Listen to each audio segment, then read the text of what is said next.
Buenas noches, doy inicio a la entrevista. Soy Camila Gutiérrez Vanegas del curso sexto B secundaria y voy a dar inicio a la entrevista sobre las dictaduras de Bolivia en nuestra historia en Santa Cruz.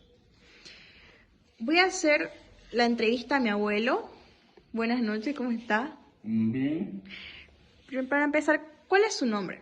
Demetrio Gutiérrez Morón, ¿Cuántos años tiene? 72, ¿Y hace cuántos años vive en la ciudad de Santa Cruz de la Sierra? 52 años. Bueno, doy inicio a la primera pregunta. ¿Cómo era la situación política y social en Bolivia antes del golpe de Estado de 1964? La actualidad política era normal, simplemente que el general Barrientos le dio golpe de Estado al doctor Paz Tensoro, porque era su vicepresidente. Y después el general Barrientos llamó a elecciones en 1964 y ganó las elecciones. Gobernó hasta 1977. Hasta el 77 falleció en un accidente aéreo y entró el doctor Jorge Siles Salinas. Después del 1978 le dio golpe de Estado el general Obando Candia. Después en 1982 entró el general Juan José Torres González de tendencia izquierdista.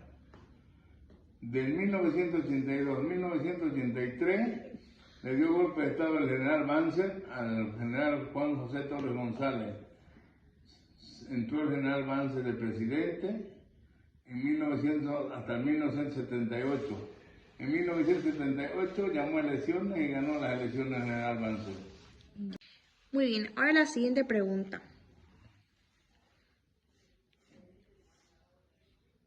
¿Cuáles fueron las principales políticas implementadas por Alfredo Obando Candia durante su gobierno? Las políticas empleadas por el general Obando Candia eran de fuerza mayor, de persecución política, perseguía a la gente, arrestaba a los opositores. Eso era su gobierno, el general Obando Candia. Bueno, hablando de gobiernos militares, ¿usted qué cree que llevó al derrocamiento de Juan José Torres en 1971? El derrocamiento del general Juan José Torres fue porque quería construir la Asamblea del Pueblo, quería que entre el comunismo en Bolivia. Y en eso se paró el general Banzer y lo tumbó. Le dio golpe de Estado en 1971. ¿Y cómo se diferenciaba el gobierno de Juan José Torres de otros regímenes militares? ¿Qué lo diferenciaba su gobierno a otros regímenes militares? El general Juan José Torres era comunista. Quería usar la Fuerza Armada para reprimir al pueblo y crear las milicias urbanas y crear la Asamblea del Pueblo. Quería que entre el comunismo, el general Torres. Ahora, hablando un poco más sobre la dictadura de Hugo Banzer. ¿Cuál fue el impacto de las políticas económicas de Hugo Banzer en Bolivia? El general Hugo Banzer Suárez se hizo respetar, era un hombre cabal, cruceño de pura cepa. Aparte de eso puso orden, paz y trabajo, su lema. Con eso se subió en el país, después llamó a elecciones generales y ganó las elecciones generales, el general Banzer. Muy bien. ¿Cómo fue recibido el gobierno de Hernán Siles Suazo después de tantos años de dictadura militar? El doctor Hernán Siles Suazo era un gobierno de izquierda y era un gobierno, popularmente, por eso ganó las elecciones. Entonces podríamos decir que fue una transición a la democracia en esta época, ¿no? Sí. Aparte de eso, hay que reconocerlo, que el único presidente de aquí de Bolivia que ha servido a Bolivia y acortó su mandato por la inflación como estamos ahora, y era peor en esos años, fue que es el único presidente que se ha ausentado al Uruguay y haya muerto pobre. Bueno, como última pregunta sobre esta transición a la democracia, ¿qué factores permitieron la transición a la democracia en 1982? En 1982, cuando salió Siles Suazo, era por la inflación galopante que teníamos. El doctor Hernán Siles Suazo lo dejó al vicepresidente, que era el licenciado Jaime Paz Zamora. Él se quedó de presidente. Bueno, ahora pasando a unas preguntas más personales y reflexivas sobre este tema. ¿Cómo usted vivió personalmente estos años de gobiernos militares? Había tendencia a los militares, como le digo, de unos de izquierda y otros de derecha. Pero el que puso orden, paz y trabajo aquí en Bolivia fue el general Banzer. Bueno, siguiente pregunta. ¿Cómo era la situación política y social en Bolivia antes del golpe de Estado en 1964? No, había estabilidad económica, había el doctor Páez Tensoro era un líder de toda la gente humilde y era por eso lo que fue 4 veces presidente en toda la historia de Bolivia. Era un líder que amaba a la gente pobre en el desierto, amaba y colaboraba y ayudaba. Siguiente pregunta. ¿Cree que el país ha superado las heridas de este periodo? No creo. Ahorita estamos peor que nunca, peor. En ninguna parte del mundo se ha visto que haya tanta intervención del gobierno, tanto despilfarro del gobierno actual. Se comieron el oro, se comieron el gas, se terminó, ahora no hay ni diésel ni gasolina. De que yo sepa que tengo 72 años, es el peor gobierno de la historia de todo Bolivia, el de ahora. Entonces, ¿cree que debería haber un nuevo presidente? Sí, urgente. Debería haber ya el asunto de la izquierda debería perderse para siempre. Entonces, Tiene que haber un presidente que le dé las garantías constitucionales a todos los trabajadores, pobres, ricos, y que cada uno viva de su trabajo, que no sea viviendo del Estado, porque eso es lo principal. Donde hay trabajo, hay amor, hay... Nosotros, por ejemplo, de Valle Grande nos hemos venido jóvenes a buscar la vida, a trabajar. Nunca nos hemos beneficiado con nada con el Estado.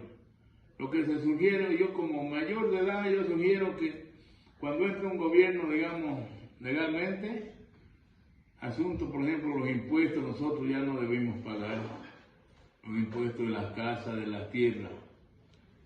Ya no debemos pagar porque ya seríamos como jubilados ya de la porque ya hemos pagado más de 40, 50 años de impuestos ya. Entonces, ¿usted cree que el gobierno que debería estar sería un gobierno derechista?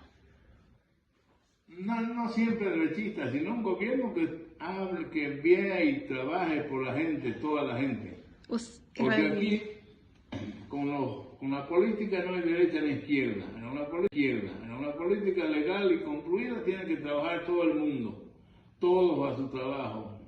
El médico a su profesión, el arquitecto a su profesión, el ingeniero a su profesión, todos, el agricultor a su agricultura, el comerciante también en sus mercados a vender, a ganarse la vida, el pan todos los días, pero todo el mundo tiene que trabajar para sobrevivir y levantar este país que está en cenizas ahorita ya. ¿Qué candidato cree usted que sería apto para las siguientes elecciones? Aquí tiene que haber un candidato que ahorita no puedo decir nombres, pero tiene que haber un candidato que especifique bien todas las condiciones. Por ejemplo, en el campo, la gente del campo, a los empresarios lo están oprimiendo por el diésel, por todo. A los que tienen parcelas chicas, si nos damos cuenta, yo soy también del campo y sé cómo es la vida del campo. La vida del campo, yo no me imagino que como puede ser unas 10, 20 millones de hectáreas que no se paga ningún impuesto. Los campesinos de 50 hectáreas para abajo, nadie paga un peso. Pero resulta que tampoco son dueños de su tierra los campesinos. son, digamos, como arrenderos, como eran arrenderos antes con los terratenientes, antes que entre el doctor Paz Tensoro. Hemos vuelto a lo mismo, porque ahorita no somos dueños de la tierra, los pequeños campesinos, los pequeños agricultores, son los dueños de la tierra, son el gobierno. Porque si yo tengo una parcela menos de 50 hectáreas, no puedo vender, no puedo pasar, no puedo vender una hectárea, ni puedo sacar un préstamo. Entonces, los campesinos prácticamente están con las manos atadas, se han engolosinado con este gobierno que les ofrece tierra siniestra y después no les da los papeles legales para que sean dueños absolutos de la propiedad. ¿Cómo cree usted que podríamos erradicar el comunismo en Bolivia? El comunismo en Bolivia nunca va a triunfar. En 1967, cuando el Che Guevara entró por Valle Grande, allá cayó. Cuando el general Torres quiso poner el comunismo, cayó también. Cuando el licenciado Jaime Paz Zamora se declaraba comunista, lo hicieron, tuvo que aliarse con el doctor Hernán Siles Paz para gobernar. Después parece que gobernó un periodo él más solo, pero ya no estaba con eso. Tiene que erradicarse el comunismo aquí en Bolivia. Nosotros no podemos ser esclavos del comunismo, tenemos que ser libres y soberanos, que nos den las opciones para trabajar a nosotros, a nuestros hijos, a nuestros nietos, para que salgan adelante. Especialmente aquí en Santa Cruz, es una tierra bendita. Toda la gente se viene con una mano atrás, adelante y otra atrás. Ni a los 2 o 3 años ya están con autos, con camiones y se hacen ya plata, todito. Y en el interior del país, debe el gobierno que incentivar la producción de trigo, de quinoa, de haba, de todo lo que se produce en el altiplano, con mira a exportar para que nos entre divisa y no estemos mendigando. Porque ahorita el 80% de la harina que consumimos aquí en Bolivia para el pan viene de la Argentina. La quinoa, por ejemplo, es un producto exportable que se puede exportar. Ni la tercera parte parece que no cubrimos el derecho de exportación. ¿Por qué no incentivan en el altiplano, en todos los lados donde se produce la quinoa? Incentivan a esa gente para que no venga a pedir limosna aquí a Santa Cruz en las calles, para que trabajen allá, den para que incentivos, para que trabajen y tengan. Bueno, para concluir la entrevista, ¿qué le parece este tipo de tareas que se le da a los estudiantes de hoy en día sobre el comunismo y cómo fueron los anteriores gobiernos militares en Bolivia? Está bien, porque seguramente la gente joven no ha tenido oportunidad de ver, ni sabe, ni nosotros que somos de la mayoría de edad ya, entonces sabemos. Y está bien los jóvenes que luchen por su independencia. No se hagan acarrear como ovejas, como lo agarran los campesinos, la gente lo llevan como ovejas al corral y al matadero. No, la gente de ahora ya es estudiante, ya hay tecnología para aprender todo, verificar, estudiar un país, otro país, cómo lleva la vida. Y entonces ahí se va a dar cuenta. Para la gente joven especialmente, tiene que luchar por ser libre, no vivir oprimidos como muchas veces. La gente, por ejemplo, del campo, parece que no hay un líder que verdaderamente los quiera, los aprecia a sus compañeros del campo. Viene un presidente que va a subir, vamos, bueno, otros vamos. Pero ahora ya como los jóvenes hasta del campo, ya no hay casi jóvenes en el campo.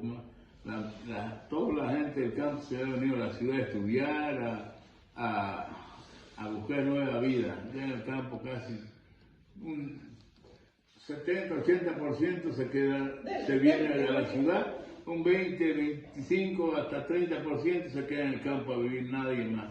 Lo demás se queda ahí. Por eso los jóvenes tienen que luchar por ser libres, estudiar libremente, elegir la profesión que deseen y construir a la nueva Bolivia. Esa es la reflexión que deja para los jóvenes. ¿Sí? Bueno, muchas gracias por formar parte de esta entrevista. ¿Qué le pareció la experiencia? Bien, me alegro de que todo lo que yo sé de mi historia, hasta yo he sido combatiente contra Che Guevara en Valle Grande. Y entonces yo me alegro de todo lo que veo y sé, y la gran experiencia que he tenido en todos los rubros de toda mi vida, yo lo estoy exponiendo aquí a mi nieta, la que me está haciendo la entrevista, le agradezco muchísimo. Tal vez algún día, cuando ella ya esté más grande, se va a dar cuenta que su abuelito tenía la razón. Bueno, muchas gracias. Bueno, ya hemos concluido la entrevista aquí con mi abuelo. ¿Algo para opinar sobre la entrevista? Yo doy gracias a Dios que tengo mi nieta que me ha venido a entrevistar. Esto lo tenía todo lo que he grabado en el fondo de mi corazón.